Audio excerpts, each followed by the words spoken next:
Hello mga kakasina! Ako po ulit si Ate Angel ng Kasina ni Angel, and for today's video, tuturuan ko po ulit kayo ng tender dessert recipe na baka hindi mo pa nagagawa or nasusubukan sa iyong kusina, kaya't panoorin ang buong video dahil madali lang po ito. So sa ating recipe, meron tayo ditong lianera. So ganito yung style na ginamit ko. Nilagyan ko lang po ito ng tig 2 tablespoon ng sugar. So, ang gamit ko dito ay wash sugar. Pwede kayong gumamit ng white sugar.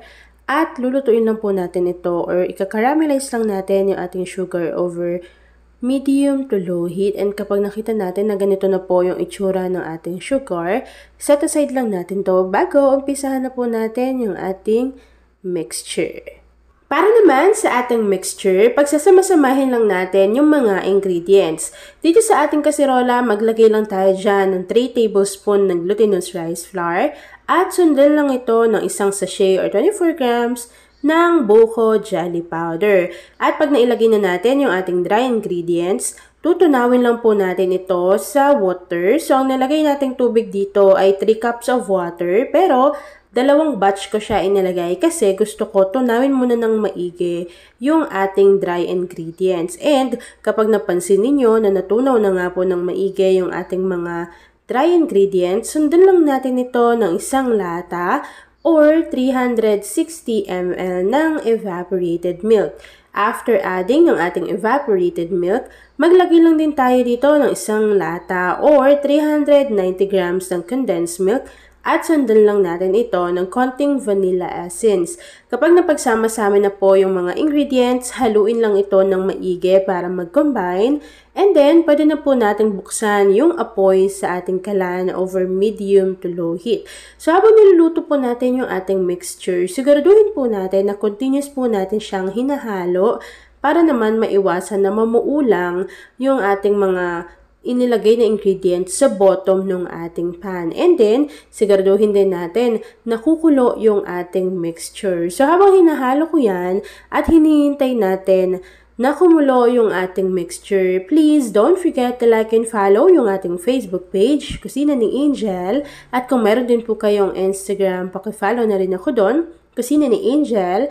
At kung gusto mong matuto pa ng iba pang mga recipes o kaya naman gusto mo rin mag-share ng mga niluluto mo everyday, pwede kang sumali sa ating Facebook group. Andyan lang po yan sa ating Facebook page.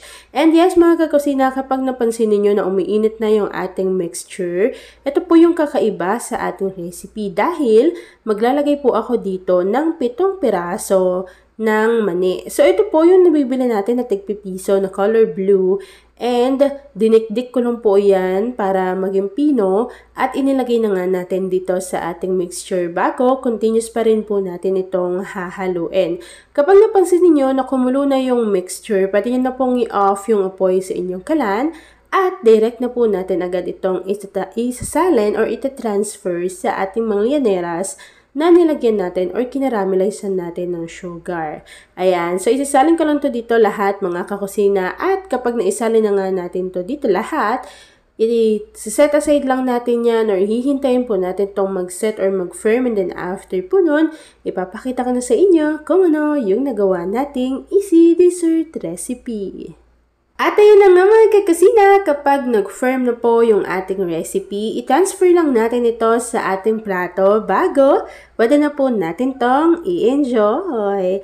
At ayun na mga kakasina, tapos naman po ang ating milky peanut creamy flan. Kung nagustuhan mo yung ating video, please like and share this video. At kung hindi ka pa nakakapag-subscribe sa aking YouTube channel na Kusina ni Angel, please click subscribe button. Click mo na yung notification bell. Click all para lagi kang updated sa bawat ina-upload kong mga videos. Yan lang mga kakasina. Thanks for watching and enjoy this video. By the way, kung isa ka sa dessert lover at hindi mo pa to nagagawa, i-share mo na yung ating video.